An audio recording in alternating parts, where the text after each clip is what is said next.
এই ভুল দুজনে করতেন করতেন না, কিন্তু দিনই শিক্ষা না থাকার কারণে তারা কি করলেন?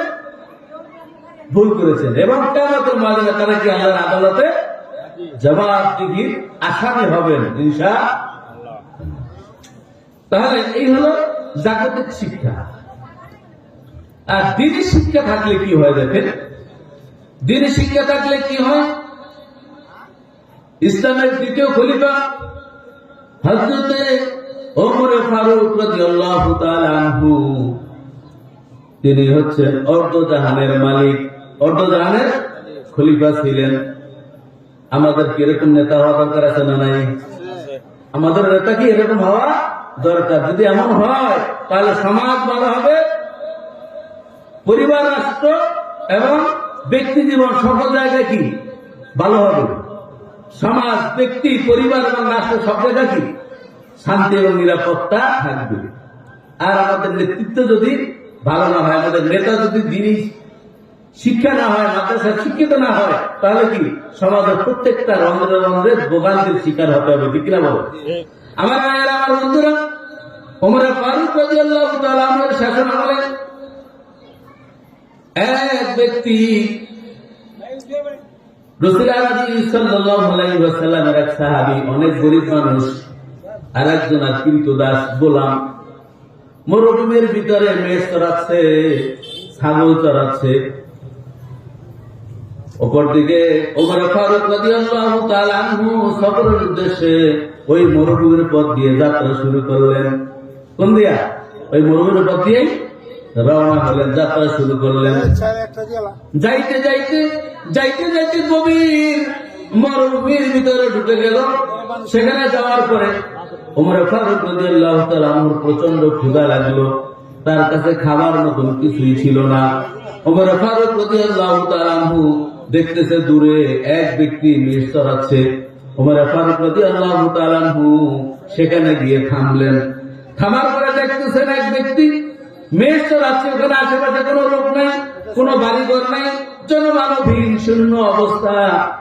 আবু বকর ওমর ফারুক রাদিয়াল্লাহু তাআলা আনহু বলছেন, ভাই আমার তো প্রচন্ড ক্ষুধা লেগেছে, আমাকে কিছু খাবার দাও।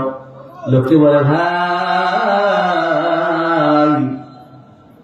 আমি তো এক ব্যক্তির চাকরি করি, আমি এক ব্যক্তির কি গোলাম, ওই ব্যক্তির মেষ চড়াই, এই অনুপাতে তুমি আমাকে বেতন দেন, আমাকে খাওয়ান।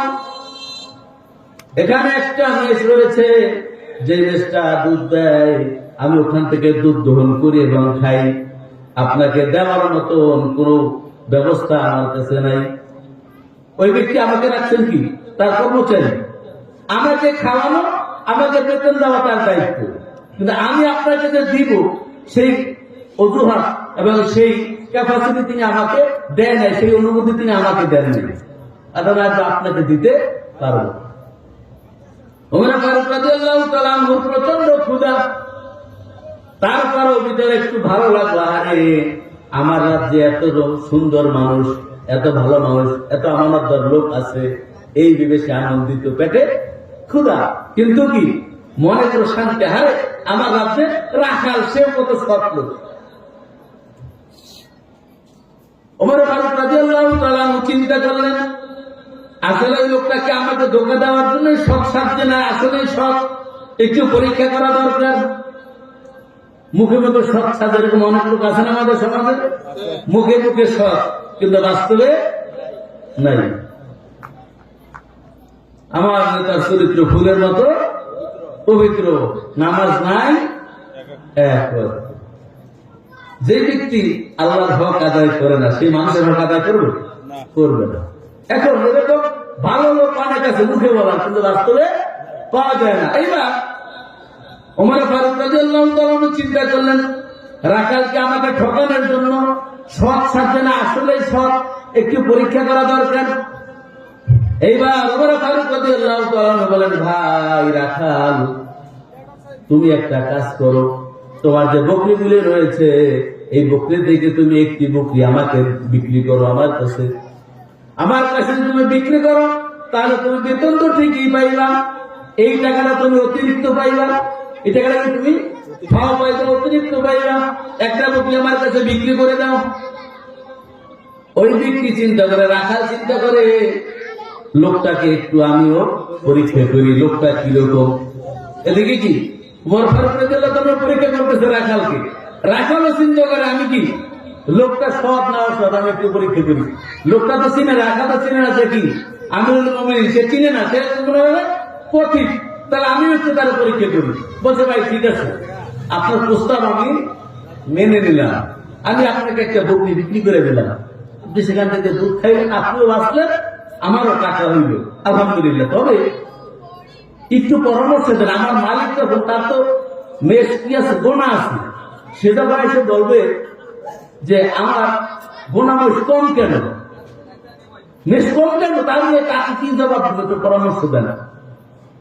তখন ওমর ফারুক রাদিয়াল্লাহু তাআলা বলেন, ভাই তোমার মালিককে তুমি বলবা একটা মেষ কি করেছে, বাঘে নিয়ে গেছে, তুমি তো বাঘের সাথে যুদ্ধ করে পারবে না, অতএব তোমার দোষও হবে না, মালিক তোমার দোষও ধরতে পারবে না, তুমি বেঁচে গেলা, আমি খাইলাম, তোমার টাকা পাইলে খাও।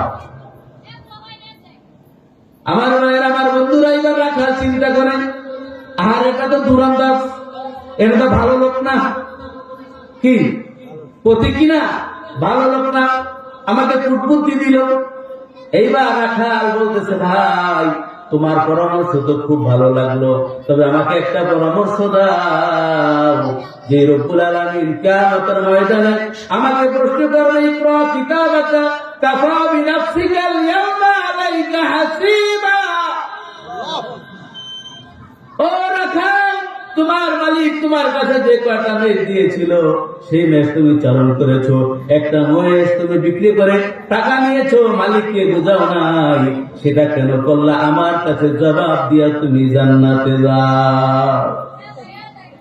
অপতি রব্বুল আলামিন তো দেখতেছে আমি তোমার কাছে মেষ বিক্রি করতেছি, কিয়ামতের ময়দানে রব্বুল আলামিন যখন আমার কাছে হিসাব নিবে, তখন আমি কেমন করে আমার রবের কাছে জবাব দেবো, এটাও আমাকে শিখাইয়া দাও। দুনিয়ার মালিকের কাছ থেকে বাঁচার রাস্তা আমাকে শিখাই দিয়েছো, আখিরাতের মালিকের কাছ থেকে কেমনে বাঁচবো সেই পদ্ধতি আমাকে শিখাইয়া দাও। ভাইরা আমার, বন্ধুরা আমার, আমিরুল মুমিনিনকে ডাক দিয়া বলে, ভাই পথিক, এই জবাব তুমি আমাকে যদি না দাও, আমি তোমার নামে মামলা করব আমিরুল মুমিনিন ওমরের দরবারে। কার দরবারে? ওমরের দরবারে। তিনি তোমার বিচার করবে, তুমি তো হটকারী লোক, ঠকবাজ লোক, তোমার বিচার করবে আমিরুল মুমিনিন। এবার আমিরুল মুমিনিন তাকে ওই পথিককে রাখালকে জড়িয়ে ধরলেন, রাখালকে বুকের সাথে জড়িয়ে ধরে বললেন, ভাই তোমার আমিরুল মুমিনের কাছে বিচার দিতে হবে, স্বয়ং আমিরুল মুমিনিন তোমার সামনে হাজির, তুমি যার কাছে বিচার দিবা সে তোমার কাছেই হাজির। আমি